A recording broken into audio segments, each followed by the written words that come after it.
नमस्कार. आज आपण 22व्या श्लोकाचा अर्थ जाणून घेणार आहोत. श्लोक 22. वेदानां सामवेदोऽस्मि देवानामस्मि वासवः इंद्रियाणां मनश्चास्मि भूतानामस्मि चेतना.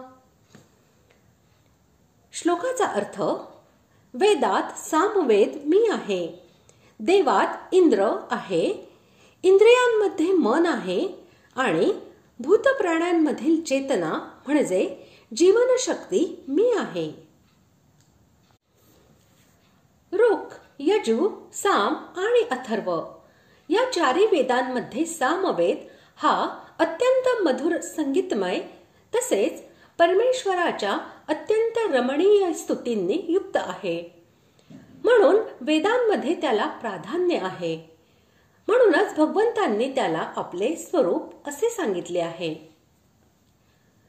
सूर्य, चंद्र, अग्नी, वायू इत्यादी ज्या देवता आहेत त्या सर्वांचा शासक आणि राजा असल्यामुळे इंद्र हा सर्वात मुख्य आहे. म्हणून भगवंतांनी त्याला आपले स्वरूप म्हटले आहे. चक्षु, श्रोत्र, त्वचा, रसना, घ्राण, वाक, पाणीपाद, उपस्थ व गुदा आणि मन या 11 इंद्रियांमधील मन हे इतर 10 इंद्रियांचे स्वामी, प्रेरक, त्या सर्वांपेक्षा सूक्ष्म आणि श्रेष्ठ असल्यामुळे सर्वात मुख्य होय.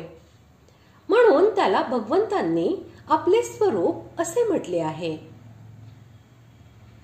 जिच्यामुळे सर्व प्राण्यांना सुख दुःखांचा आणि सर्व पदार्थांचा अनुभव येतो ती ज्ञानशक्ती होय. ही अंतःकरणातील वृत्ती विशेष आहे. 13व्या अध्यायातील 6व्या श्लोकात जिची गणना क्षेत्राच्या विकारामध्ये केली आहे त्या ज्ञानशक्तीचे नाव चेतना होय. ही प्राण्यांच्या सर्व अनुभवांची हेतुभूत असलेली मुख्य शक्ती होय. म्हणून हिला भगवंतांनी आपले स्वरूप असे म्हटले आहे.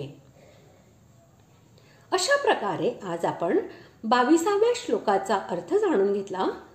पुढील भागात आपण 23व्या श्लोकाचा अर्थ जाणून घेणार आहोत. धन्यवाद.